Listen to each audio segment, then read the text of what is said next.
everybody, and welcome back to another episode of The Male Perspective. I am your host, Lana Reid, and today I am so blessed I get to continue my series on the amazing and phenomenal men of Kappa Alpha Psi Fraternity Incorporated. Today I have with me a gentleman by the name Earl Robbins, and we will shortly hear about his life as a Kappa and some other areas. But first and foremost, as I always do, sir, I like to take a quick moment to pause and say thank you to you for making time for me today. Time is a gift. Once we give it, we cannot get it back. So I truly appreciate you setting aside this time in your day to sit down and chat with me. And with that, sir, welcome to the show. Thank you, Lana. I'm glad to be here, and hope that I have some important things to say. I'm sure you will, which we will get into that shortly. But first, before we get started, as I mentioned in the opening, you are a Kappa man. So I want to know, how long have you been a Kappa? Let's see, I was initiated in April 2nd, 1967. 1967, and you pledged where? I pledged at the 𝗙𝗘𝗞 chapter of Kappa Alpha Psi, which was Hampton Institute at the time. It's now Hampton University. Okay, awesome. Okay, well, I want to let everybody know, I'm pretty sure you already know, but all the men of Kappa Alpha Psi Fraternity Incorporated are very, very special gentlemen. But you, sir, are very unique and special in your own right, in that you are a charter member of the chapter that you're, the alumni chapter that you're with, Frederick Alumni Chapter. And I'm so excited because, as I mentioned in pre-talk, I've never had a charter member before, so I'm feeling kind of special today. But you are a charter member, and when did your chapter get chartered? It was chartered March 27, 1982. 1982. Right, and I worked to get a charter here because I had always been active since I went over in 1967. When I moved here to Frederick, there was not a chapter here in this county. There were a number of chapters that are close by. Frederick, Maryland is like 40 miles north of DC and 40 miles west of Baltimore. So the three cities actually form a triangle. So there were a number of chapters that were close to me. There's a chapter in Baltimore, a chapter in DC, chapter in Columbia. So there were chapters that were close, but the way I worked a 21-turn shift when I came here. So that made it difficult for me to join a chapter, and I would only get a chance to, I worked weekends, rotating shift. So it meant if I went to chapter to a meeting one weekend, it would be almost 2-3 weekends. 2-3 months before I would get another chance to go to the chapter because of how my work schedule fell. So that made it very difficult to really get active and be involved in a chapter in other counties. So I decided to look around the county, contacted the national headquarters to see if there were brothers in the area that would be interested in forming a chapter. You have to have 10 active members 10 members in order to do that. There were at least 10 in the area. They were not active at the time. By active, usually that means they weren't financial at the time. And so, so I had to work to get them to do that. The fact I actually had to do it twice, because the first time, some of the brothers who said that they would get active when the province Polemarch came in to talk to us about what we had to do, they didn't show up. So that was kind of frustrating. So I waited maybe another year and went back at it again. Was very fortunate because we do have a military base. Fort Detrick is in Maryland, in Frederick County. And when the deputy post commander, new deputy post commander was transferred in, who was a Kappa brother. Being the deputy post commander, he has access to information of who's going to be coming into, who's going to be transferred into Fort Detrick. So we were able to look ahead and were able to calculate when we would have 10 brothers in, or enough brothers. There were at least 7 in Frederick County, and then we had 3 coming in to Fort Detrick. We took advantage of those numbers, so we were able to get 10 brothers who were financial. We actually, things got real good because we actually ended up with 12 when we got our charter. So, and besides getting the folks financial, there's other information, a lot of information that you have to pull together for your grand chapter. So, it took about a year to get it all done. Now, when I look at it, not only am I a charter member, but now I'm the only charter member that's still here in this chapter because a number of brothers have since, unfortunately, died, and a couple of them have, moved to other cities. So I'm the one who initiated the action. Now I'm the only one that's still here. Still there. In this chapter, yeah. Still there doing it. Now you mentioned to get the original 10 that you partnered or got some brothers from a Fort Detrick chapter. Fort Detrick, right. That Fort Detrick is located in Frederick County. Frederick County. Now, last week I interviewed one of your brothers from the Fort Lee chapter, and did I read correctly that you have some history or connection with that chapter as well? Yes, I was one of the charter members, the Fort Lee chapter also. Just going around that area, just spreading seeds, just making stuff happen. Well, my roommate, who we pledged together, he was in Fort Detrick, and he was starting a chapter there and asked me to come help them. So that's why I also was a charter member there, and I have to compliment you on you do your homework. I give you credit for it. Well, I wanted to be an interview where I seem I'm well equipped and knowledgeable about the men that I talk to. So I got to roam around and figure out who you gentlemen are. So I try to do my best and everything, make everybody comfortable that we're going to have a decent conversation. Who's the brother from Fort Lee that you Quentin Lee. He's a retired Army. He's been stationed around various places, so I'm not sure. Yeah. And we must, let everybody know that Kappa Alpha Psi Fraternity at this point in 2023 is a very massive organization. I mean, you have chapters all across the globe, so it would we're international. Yeah, it would be it would be unfair for somebody to say that everybody in every chapter, but when you do go places, you do have a brother that you can connect with, right? That's correct. That is correct. So let's get back to Frederick chapter. I'm curious to know, because you've been with the chapter since inception, any fond memories, achievements, accomplishments over the years? Yeah, we've done a number of achievements, but I think the thing that I'm most proud of is the necktie club that we have in the high schools in Frederick County. One of a member of our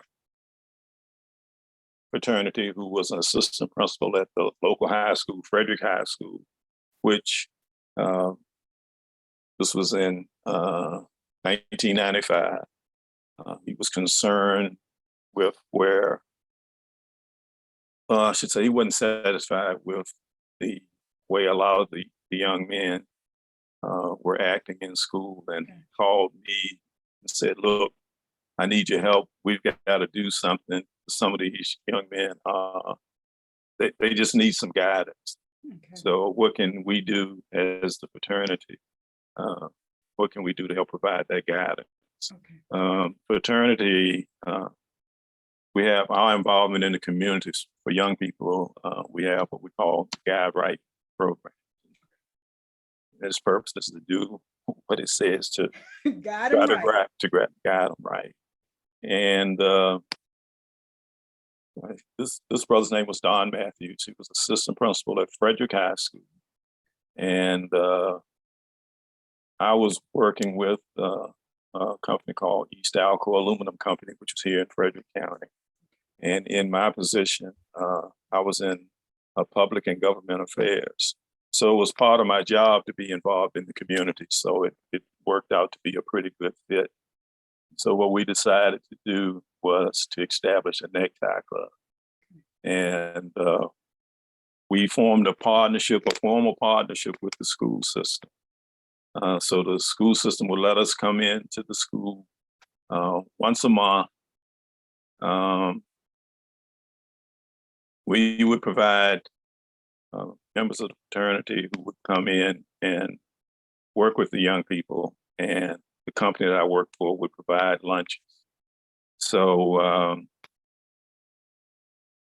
that's how we got started. We set some ground rules that the young men would follow.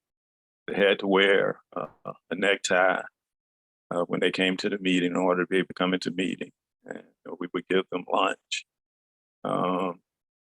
We wanted to first make sure that everybody knew how to tie a necktie, because a lot of the young men did not know how to tie a tie at that time.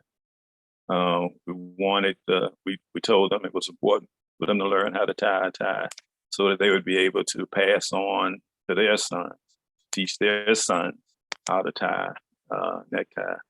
And we told them we wanted them to have their sons be in marriage when you have your sons, because it's difficult to raise them by yourself. Yes. We wanted to teach them how to run meetings using Robert's Rule of Order. We told them that we use Robert's Rule of Order with our meetings. Okay. We told them if you become an elected official locally, statewide, nationwide, Robert's Rule of Order is the way meetings are going to be run. So we didn't get into some of the real new issues of Robert's, but the basics, Robert's Rule of Order, that's what we taught them. We would take them on usually a trip to take them to a college campus, because we wanted to encourage them to expand, or at least have goals to take their education beyond high school. And as I said, we brought in motivational speakers. In most cases, they were members of our fraternity, but not always so, but folks who we thought could bring a good message to the young men. There are 10 high schools in Frederick County, and at our peak, we had clubs in 5 of the high schools. So that was pretty good. We would meet usually on a Friday, and the meetings would run from usually about 1.5 to 2 hours. The thing that I thought was very interesting, when we would talk to seniors who had been in the necktie club, especially those who had been in clubs for 4 years, the things that they told us that they had learned as a result of being involved in the necktie club, that was very fulfilling. And it made me think, we only met with them once a month. Or what could we have done if we had the time and the resources to spend more time with them? Now, there are a number of our chapters that have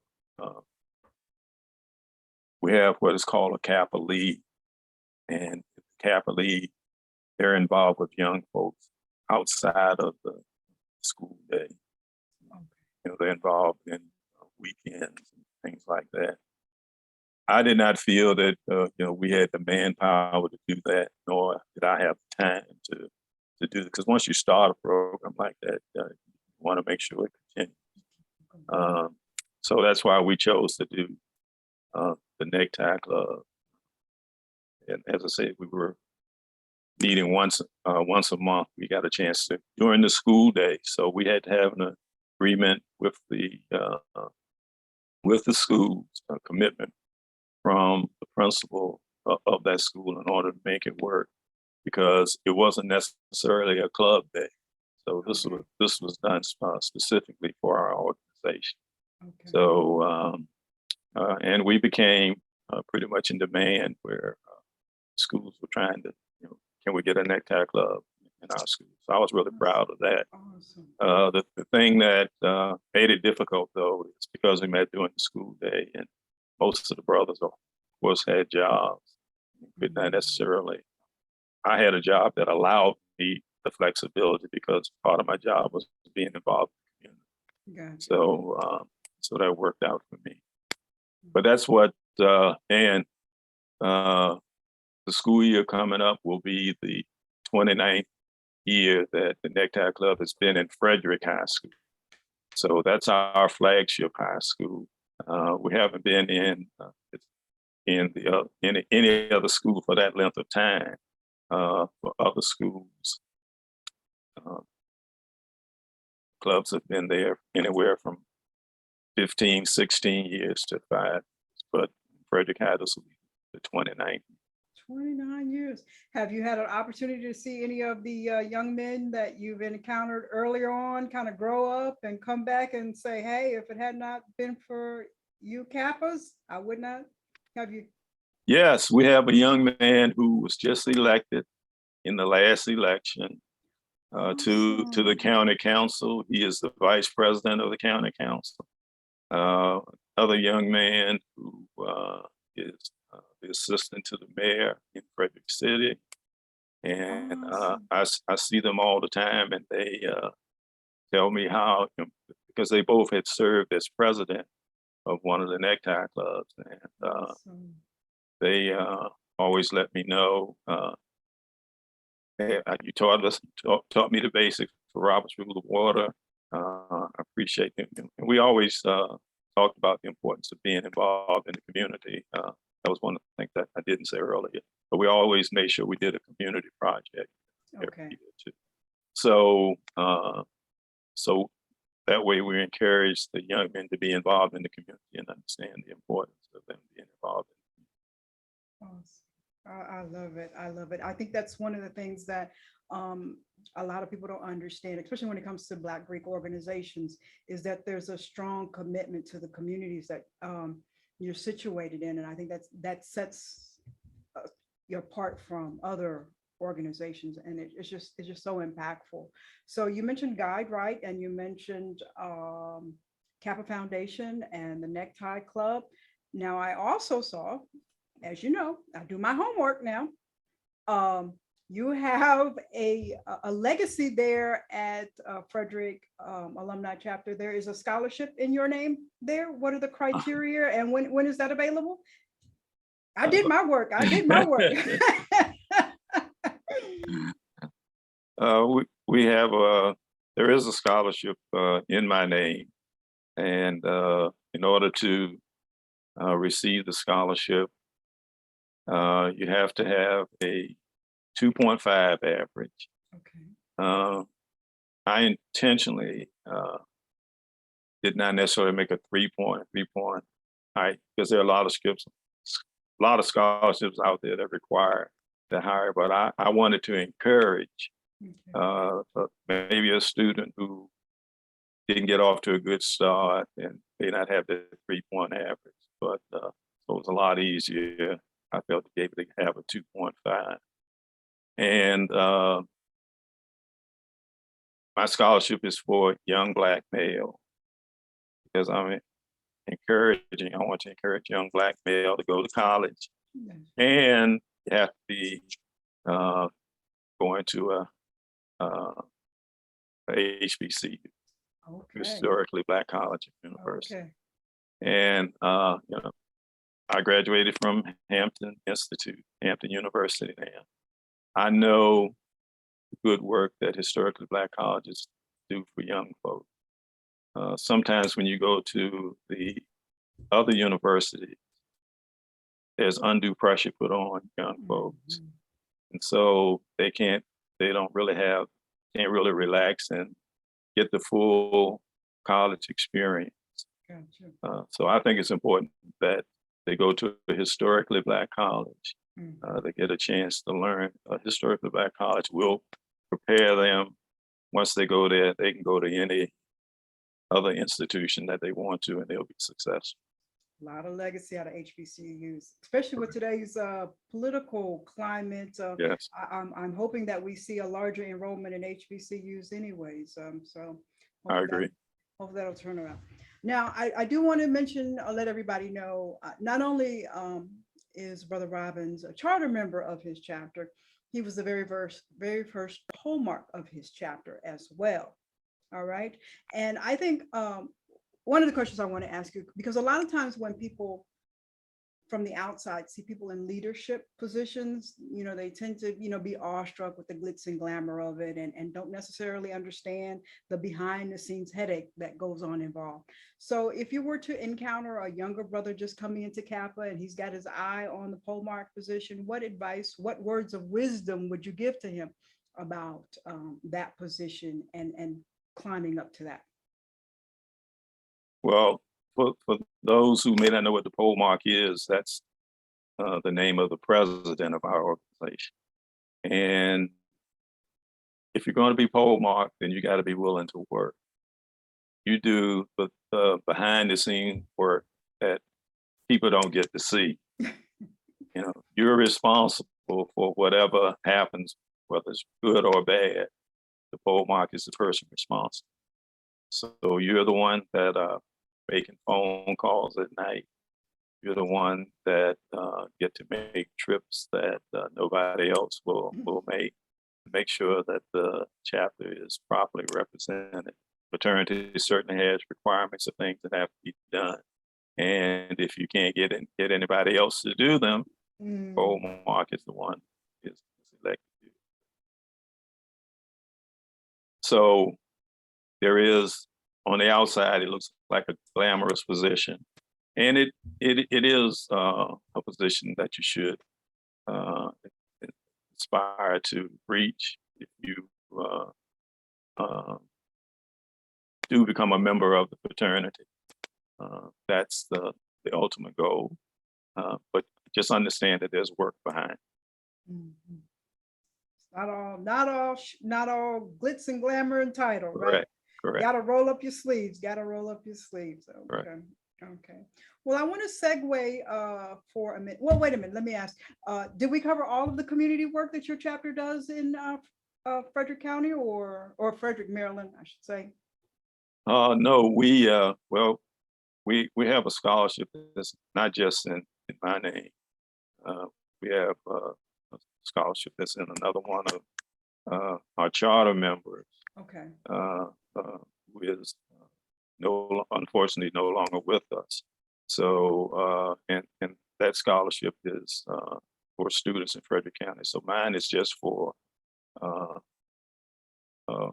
male, but the Ulysses Bourne scholarship is for graduating students in Frederick County.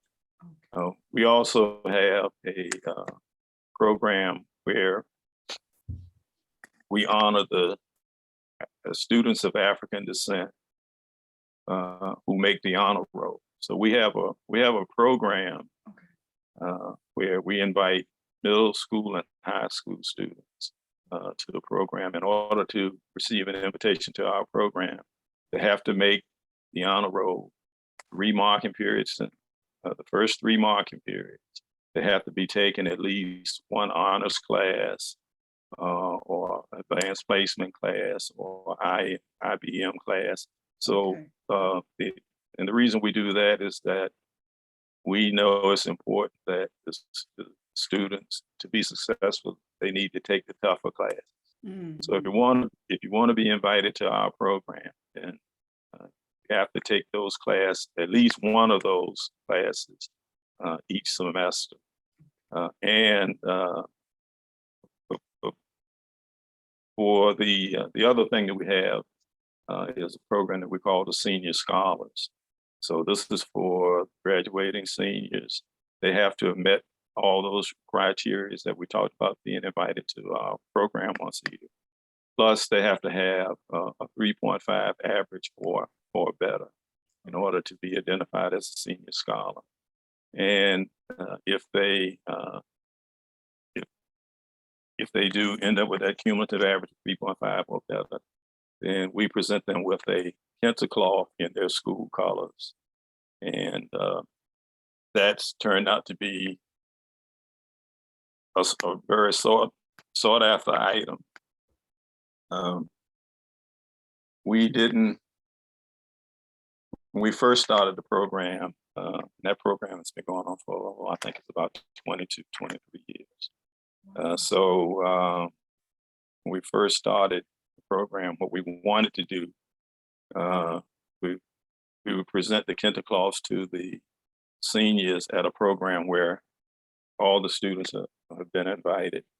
And the goal is that the middle school students would see the seniors getting these 𝗙𝗘𝗏s, and it would be their goal to, I want that. I want one of those 𝗙𝗘𝗏s. Yeah. And that's exactly what's happened. Initially, when we started the program, not only did we give them a 𝗙𝗘𝗏, we gave them a check, each one of them a check for $100. The numbers grew so that we couldn't afford. All the kids were. we could not afford to give a $100 check because this year we had 163 senior scholars, so that would have been $16,000. So we didn't have that kind of money to be able to do that. Our kids are doing it up there. Okay. But the interesting thing was, we found out in some of the cases the kids didn't even cash the check. They were more interested in the 𝗙𝗘𝗏 than they were the check. Okay. So and even that has gotten expensive, but yeah. The kids are excited to get the 𝗙𝗘𝗏s and to have a program and present it to them. We usually have the superintendent there. So that's another program that we had that we're excited about. That's impressive. And a lot of people want to say, the kids are very materialistic today, but to hear that the kids are not even cashing the checks, they just want that heritage, that symbolism, that's very powerful. That's so powerful. That's awesome. So when is there a timeline for the kids to apply for the scholarships, or is that available at a certain time of the year? Yeah, usually the scholarships are announced in January or February. Usually have until April. Okay. End of April, so that we try to present them, if possible, at the awards day that the seniors had. Okay. With the COVID, we kind of got behind with that, but it's usually available. The information, the guidance counselors have the information, so the students can get it from them. Okay. All right. Well, let me segue because I'm running out of time here, and I want to get to the leadership work and the community work that you do outside of Kappa. And I want to congratulate you because you are just become a board member for the Community Foundation of Frederick County, correct? Correct. So first and foremost, what is that? What is the mission of that organization? What do you do there? What do they do? Well, the Community Foundation is an organization that really looks out for the welfare of the county. It has the scholarship base for many organizations throughout the county. So not only does it give scholarships to students, but it looks out for programs that helping people in the community.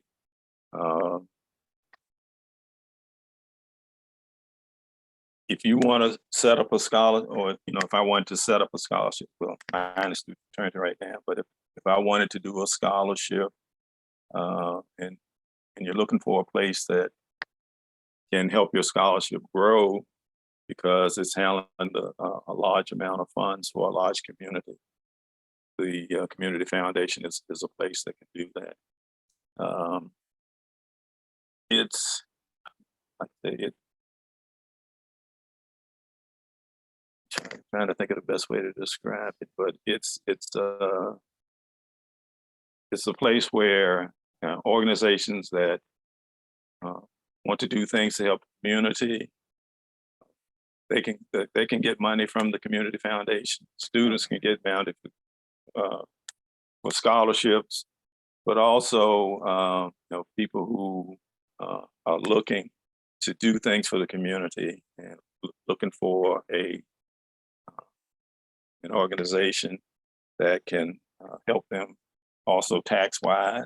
Okay. The Community Foundation is the place to do that. So it's pretty good in gracious, how's the best way to say it? Investment, but also helping not only students, but people, organizations that are doing things to help the community. Community Foundation will fund it here. Okay, all right. Now,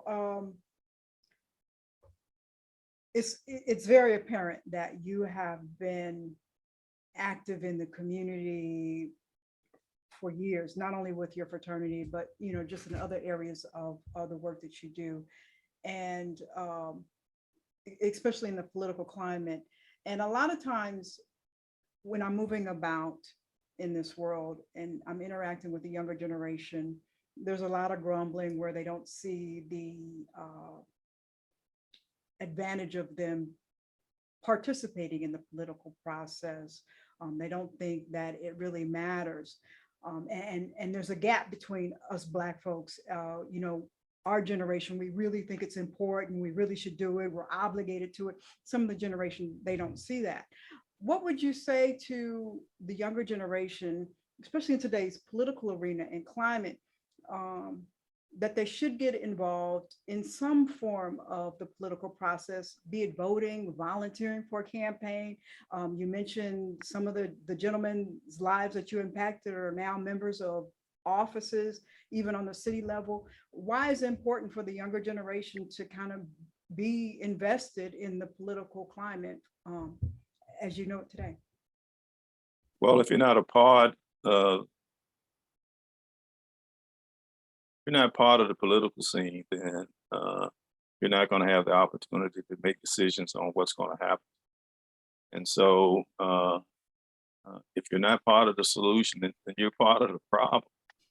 We need our young folks to turn out and vote.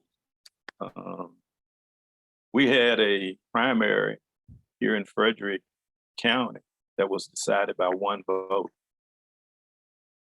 One vote. So we're able to show them here that the vote, each vote counts. You may not think it counts, but it does. I don't know. I was brought up by my parents who taught me that you got to be involved. And so, so I'm involved, and I encourage my children to be involved. And through the 𝗙𝗘𝗥𝗚𝗏 Club, we're able to encourage young folks to get involved. We do campaigns for encouraging folks to vote. Okay. We make sure that if there's anybody in our clubs who are 18, that they're registered. We have them. We encourage the clubs to encourage the students in the school to, if they're 18, to get out and vote. Part of the Kappa League, they have a program where they do campaigns online. Oh yeah. Through the Kappa network, encouraging folks to vote. So we take some of the things, even though we don't have a Kappa League per se, we look at some of the things that they do and encourage our 𝗙𝗘𝗥𝗏𝗏 Club to do some of those things. So I think students, young people, not just students, young people have to understand that they don't get involved. Just look at what's happening in our country today. Mhm. So if you want to change it, then you've got to be involved. Good advice. So, sir, I'm going to wrap this up and let you get on with your day. I do want to ask you, I know you're not slowing down. You're going to charter a new chapter soon, or? I'm 75 years old. I'm done. 75 years young, 75 years young. But I am going to stay active. Okay, all right. Well, let me ask you my random question, and then I'm gonna ask you how we can connect with your chapter. If we're ever up that way and want to kind of stop by and say hello. Oh, one fell out. Let me see it. Let me see what the random question is. Let's see. Okay. Name a song that you know by heart. Oh my God. Yeah, so it's random. Okay, My Girl by the Temptations. Temptations. All righty. Yeah. Classic. Well, sir, how do we connect with your chapter if we're ever up that way and want to stop by and say hello? Or, we always need funds because, we might want to make a donation because these kids need these kente cloth. Oh, yes. We need to make some donations. So how do we connect with the chapter? Oh, we have a website, but I'm not the most technical person, so I can't even tell you what the website is. But you do have my email, so that yes, I do, and you can email me, and I will be happy to welcome you into Frederick County and show you the town. And if you're here doing when school is back in session, and if it's on a Friday, we're probably having a Necktie Club meeting that day, and I'd be happy to have you join in and sit in on one of the Necktie Club meetings. I would tell you this, I said I'm 75, and a lot of times it's hard for me to get up and put my suit and tie on to go to the Necktie Club meeting. But once I get there and watch those young men when they carry out their meetings, doing the Roberts Rule of Order, when they're talking about projects and doing the planning for the projects that they're going to do, then I feel so good. I'm glad I went to the meeting. I come back and tell the brothers, you should see what these young men are doing. Sometimes their meetings are better than run better than what ours are. Yeah. So when you see those young men, sometimes I'll give you one last incident, and I know your time is running, both our times are running out, but we went from Necktie Club in high school, went to the middle school because one of the things we also encourage them to mentor the middle school students. Okay. And they went to the middle school. And of course, the middle school brought in all the roughest young men for them to work with.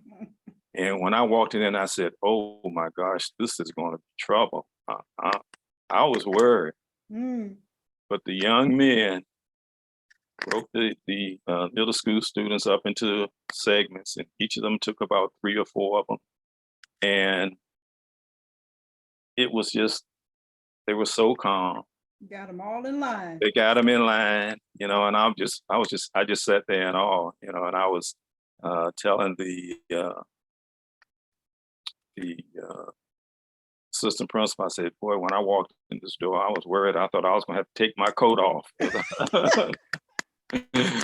But the Necktie Club members, they were calm. They were able to identify with those young folks. And I was so proud to sit in and see how that meeting went. So, like I said, sometimes I just don't feel like getting up to go there, but when I get there and watch those young men, I walk away feeling really good. Your mentorship is still needed, sir. Still needed. Your presence is still needed. You're still impacting. So, we have another, like I said, we're expecting you to charter another chapter. You got it in you. You got it in you. At least train the younger brothers how to charter a new chapter. So now that I can do. That I can do. There you go, sir. And I will put the website in for folks who might want to. What month is it that we usually can catch the 𝗙𝗘𝗞 ceremony? That's graduation time, right? Like May? Yeah, that's in May. That's Okay. usually the third Sunday in May. Okay. Awesome. Well, sir, I truly appreciate you spending this time with me today. I just, I didn't realize until I started researching. I said, oh, a charter member. I feel so lucky. I have never. I'm just tickled. I'm just so tickled. So I thank you for your time, sharing the information about your chapter. Thank you for being you, sir. Just thank you for being you. Thank you for having me. That is all for this week's episode of The Male Perspective. I'm your host, Lana Reid, and I will see everybody next time.